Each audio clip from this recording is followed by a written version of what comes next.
नमस्कार दोस्तों, आज हम रीतकाल के प्रश्नों के बहुविकल्पीय रूप में अध्ययन करेंगे। समस्त रीतकाल के वीडियो यूट्यूब चैनल पर उपलब्ध हैं, कृपया आप उनका विजिट करें और जिससे इनके उत्तर समग्र रूप से आपको दिखाई दे सकें। दोस्तों, पहला प्रश्न है रीतकाल की समय सीमा। तो रीतकाल की समय सीमा 1600 से 1700, 1650 से 1850, 1850 से 1900 और 1900 से 1950 तक। तो दोस्तों, ईस्वी में अगर आएंगे तो ये 1650 से आपका बनेगा 1850 के मध्य। चलिए देखते हैं इसका उत्तर बी आता है। अगला प्रश्न है रीतकाल का समय सीमा। व्याख्या देख लीजिए। रीतकाल की समय सीमा 1650 से 1850 रही। रीतकाल का दूसरा नाम क्या था? तो दोस्तों, रीतकाल का दूसरा नाम क्या था? श्रृंगार काल। क्या आएगा? श्रृंगार काल। रीतकाल का भक्ति काल, आधुनिक काल, वीरगाथा काल, जिसमें उत्तर होगा श्रृंगार काल। देखते हैं दोस्तों, रीतकाल को श्रृंगार काल कहा गया। इसको दोस्तों कलाकाल भी कहा गया है रमाशंकर शुक्ल रसाल जी द्वारा। रीतकाल को रीति नाम दिया डॉक्टर नगेंद्र और रामचंद्र शुक्ल जी ने। चलिए दोस्तों, अगला प्रश्न है रीतकाल में किस रचनाओं की प्रधानता, किस रस की प्रधानता है? तो दोस्तों, रीतकाल में श्रृंगार रस की प्रधानता है। किस रस की प्रधानता? श्रृंगार रस की प्रधानता है। उत्तर आपका सी बन जाएगा, श्रृंगार रस की प्रधानता है। चलिए दोस्तों, व्याख्या देख लेते हैं। रीतकाल में श्रृंगार रस की प्रधानता रही, जो प्रमुख नायक नायिका प्रेम का वर्णन करती हैं। रीतकाल साहित्य को कितने भागों में विभाजित किया है? दोस्तों 2, 3, 4, 5। तो उत्तर आ जाएगा रीतकाल को 3 भागों में विभाजित किया गया है। रीतिबद्ध, रीतिसिक्त और रीत मुक्त। चलिए दोस्तों, अगला क्वेश्चन देखते हैं। रसिक प्रिया किस प्रकार की रचना है? दोस्तों, रसिक प्रिया नाटक ग्रंथ है। दोस्तों, रसिक प्रिया नाटक ग्रंथ है और नाटक ग्रंथ है, काव्य ग्रंथ है, गद्य ग्रंथ है, लक्षण ग्रंथ है। तो इसका उत्तर आ जाएगा लक्षण ग्रंथ है। रसिक प्रिया गुरु आचार्य केशवदास जी ने लिखा था और इसको जो है अलंकारों की महिमा के लिए जाना जाता है। तो इसका उत्तर क्या हो जाएगा? लक्षण ग्रंथ। चलिए इसकी व्याख्या देख लेते हैं। रसिक प्रिया लक्षण ग्रंथ है, जिसमें काव्यशास्त्र, रस और अलंकारों का वर्णन किया गया है। रीतकाल का प्रथम कवि किसे माना गया है? तो दोस्तों, रीतकाल का प्रथम कवि माना गया है आचार्य केशवदास जी को। आचार्य केशवदास जी को। तो इसका उत्तर क्या हो जाएगा? बी, केशवदास। चलिए दोस्तों, व्याख्या देख लेते हैं। रीतकाल का प्रथम कवि किसे माना गया है? तो रीतकाल का प्रथम कवि माना गया है केशवदास को। उन्होंने रीत साहित्य की नींव रखी और ये काव्यशास्त्र से प्रभावित थे।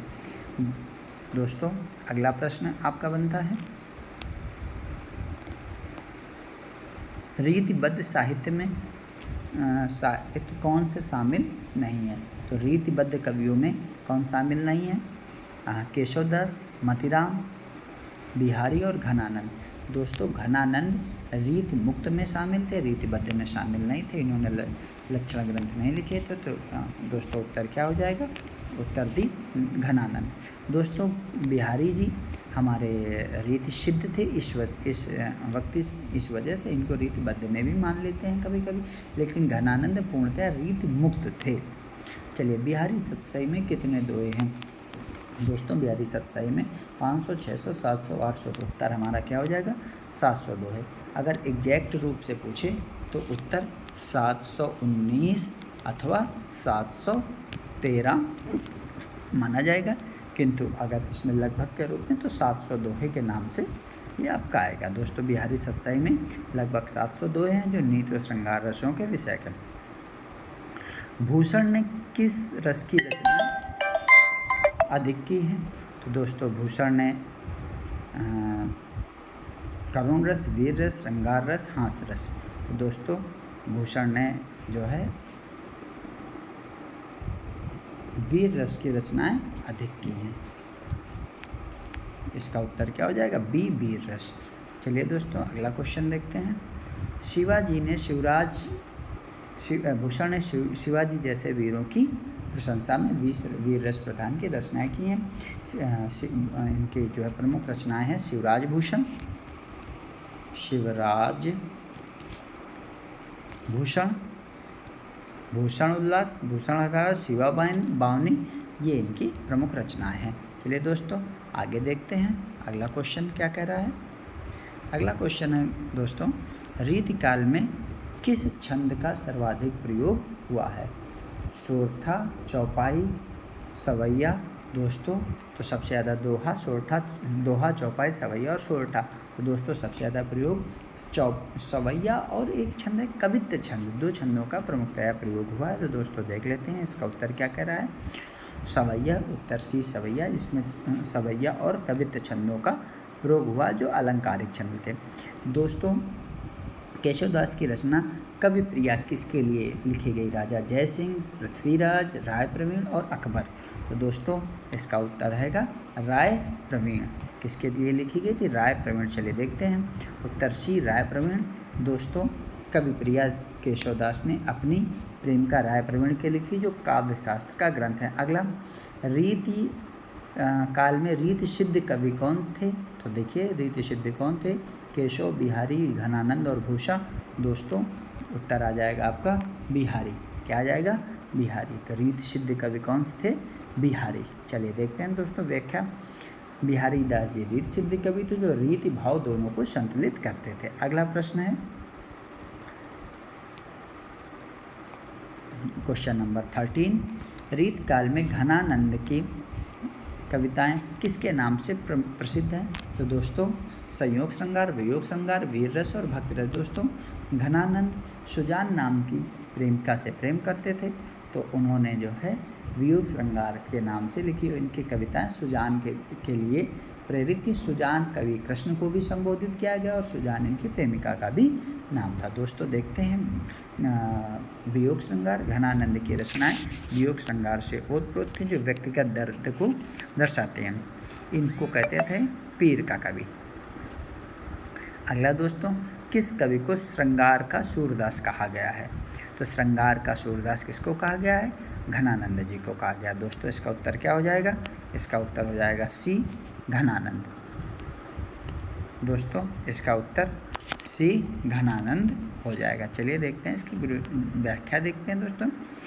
उत्तर बी घनानंद हो जाएगा। घनानंद वियोग श्रृंगार की गहराई के लिए श्रृंगार का सूरदास कहा गया है। रीतकाल में साहित्य में किसका प्रभाव अधिक था? संस्कृत साहित्य, फारसी साहित्य, अंग्रेजी साहित्य, तमिल साहित्य। दोस्तों याद रखिएगा रीतकाल में रीत शब्द का अर्थ होता है काव्य शास्त्र की गुणों का, रस, छंद, अलंकारों आदि का वर्णन करना।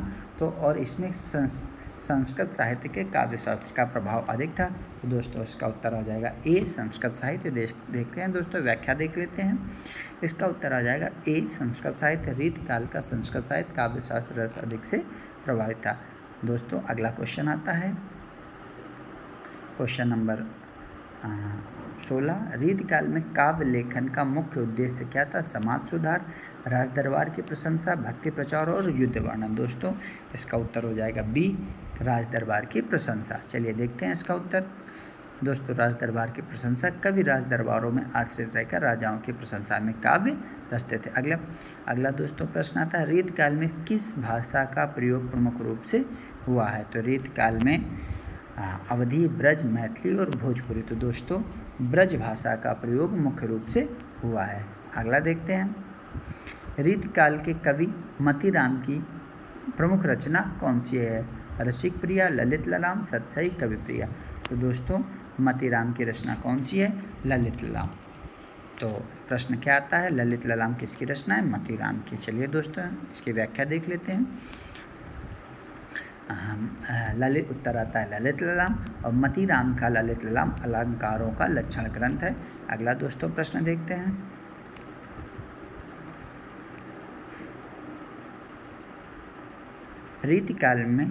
रीतिकाल में कवियों को क्या कहा जाता था? संत, रीत कवि, भक्त या सिद्ध? तो रीतकाल के कवियों को रीत कवि कहा जाता था। क्या उत्तर आएगा? रीत कवि। दोस्तों व्याख्या देख लेते हैं। रीतकाल के कवियों को रीत कवि कहा जाता था, तो काव्य की रीत पर देते थे। रीतकाल के साहित्य में किसका वर्णन प्रमुख है? नायिका भेद, युद्ध वर्णन, प्रकट चित्रण और सामाजिक समस्याएं। तो दोस्तों इसका आ जाएगा नायिका भेद। प्रमुख वर्णन क्या है? नायिका भेद। चलिए, नायिका 3 प्रकार की, उन्हें स्वकीय, परकीय आदि प्रकार का वर्णन किया गया। शिवराज भूषण दोस्तों किसकी रचना है? शिवराज भूषण, बिहारी, केशवदास, घनानंद और भूषण। तो शिवराज भूषण भूषण की रचना है दोस्तों। किसकी रचना है? भूषण। शिवराज भूषण में शिवाजी की वीरता का वर्णन किया गया है। दोस्तों अगला प्रश्न है, रीतिकाल में रीत मुक्त कवियों में कौन शामिल है? चलिए देखते हैं गुरुजी, विकल्प देखते हैं। केशव, मतीराम, आलम और बिहारी। तो दोस्तों आलम रीत मुक्त में शामिल थे। ये शेख नाम के रंगरेज जिनसे वे प्रेम करते थे, इन्होंने रीत मुक्त में भाव प्रधान रचनाएं लिखी हैं। अगला दोस्तों प्रश्न आता है, रीतिकाल में साहित्य में किसका प्रभाव कम था? दरबारी संस्कृति, भक्ति भावना, श्रृंगारिकता और काव्य शास्त्र। तो दोस्तों किसका प्रभाव कम था? भक्ति भावना। रीतिकाल में भक्ति भावना का प्रभाव कम था। चलिए दोस्तों भक्ति भावना उत्तर देखते हैं। भक्ति भावना का प्रभाव कम था, भक्त की जगह श्रृंगार और रीति ने ले ली थी। रीतिकाल के कवि बिहारी के आश्रयदाता कौन थे? बिहारी के आश्रयदाता कौन थे? जय सिंह। जयपुर के राजा जय सिंह ने बिहारी को आश्रय दिया था, बिहारी दास जी को। चलिए दोस्तों अगला क्वेश्चन देखते हैं, रीतिकाल में नायिका के कितने भेद बताए गए हैं? दोस्तों रीतिकाल में नायिका के 8 भेद बताए गए हैं। कितने भेद बताए गए हैं? 8। चलिए इसकी व्याख्या देख लेते हैं। रीतिकाल में नायिका के 8 भेद बताए गए हैं, जिसमें मुग्धा, प्रौढ़ा, धीरा, अधीरा आदि वर्णित हैं। अगला दोस्तों क्वेश्चन है, कवि पद्माकर की प्रमुख रचना कौन सी थी? तो कवि पद्माकर की प्रमुख रचना कौन सी थी? जगद विनोद, गंगा लहरी, गंगावतरण इनके प्रमुख रचना है, और एक इनकी प्रमुख रचना कौन? जगद विनोद। चलिए दोस्तों व्याख्या देख लेते हैं। कवि रचनाकर की प्रमुख रचना जगद विनोद या प्रकृति और श्रृंगार की रचना है। अच्छा, रीतकाल के किस कवि ने रामचंद्रिका लिखी? बहुत प्रसिद्ध ग्रंथ है रामचंद्रिका, इसकी रचना केशवदास जी ने की थी। घनानंद, केशव, भूषण, द्योत। उत्तर क्या आ जाएगा? केशवदास जी। चलिए व्याख्या देख लेते हैं दोस्तों। रीतकाल के प्रमुख ग्रंथ की रामचंद्रिका की रचना केशवदास जी ने की थी। यह ग्रंथ रामकथा पर आधारित था। रीतकाल की विशेषता क्या नहीं है? अलंकार प्रधान, लोक भाषा, दरबारी प्रभाव और श्रृंगार रस। दोस्तों रीतकाल की विशेषता क्या नहीं है? इसका उत्तर क्या आ जाएगा? अलंकार, लोक भाषा का प्रयोग, दरबारी प्रभाव और श्रृंगार रस। इसका उत्तर दोस्तों आपका क्या आएगा? लोक भाषा का प्रयोग। दोस्तों इसका उत्तर आएगा लोक भाषा का प्रयोग। चलिए दोस्तों इसकी व्याख्या देख लेते हैं। लोक भाषा का प्रयोग, ब्रज भाषा का प्रयोग हुआ, लेकिन लोक भाषा की जगह शास्त्रीय भाषा थी। अगला दोस्तों क्वेश्चन क्या कह रहा है? रीतकाल के कवि देव की रचना भाव विलास किस पर आधारित थी? वीर रस, श्रृंगार रस, भक्ति रस और हास्य रस। तो ये भाव विलास थी श्रृंगार रस पर। चलिए दोस्तों देखते हैं, श्रृंगार रस प्रधान रचना थी। अगला दोस्तों 30वां प्रश्न हमारा है, रीतकाल में किसका वर्णन नहीं मिलता है? नायिका भेद, औद्योगिक क्रांति, अलंकार और रस। तो दोस्तों रीतकाल में औद्योगिक क्रांति वर्णन आधुनिक काल का है, रीतकाल में औद्योगिक क्रांति का वर्णन नहीं है। चलिए दोस्तों रीतकाल मध्यकालीन और औद्योगिक क्रांति आधुनिक काल की है। अच्छा दोस्तों देखते हैं, रीतकाल के कवि सेनापति की प्रमुख रचना क्या है? कवित्र रत्नाकर, सुदामा चरित्र, शिवावाणी, ललित ललाम।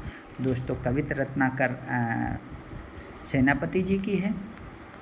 सुदामा चरित्र है नरोत्तम दास की, शिवावाणी भूषण की और ललित ललाम मतीराम की। चलिए दोस्तों इसका उत्तर क्या हो जाएगा? इसका उत्तर दोस्तों हो जाएगा कवित्र रत्नाकर, सुदामा चरित्र नरोत्तम दास, शिवावाणी शिवराज भूषण जी की, ललित ललाम मतीराम जी की रचना है। अगला दोस्तों इसी प्रकार से ये हमारे 31 क्वेश्चनों का एक सेट था जो संपादित हुआ। आगे 32वां क्वेश्चन दोस्तों अगले वीडियो में मिलेगा। आपको धन्यवाद, नमस्कार।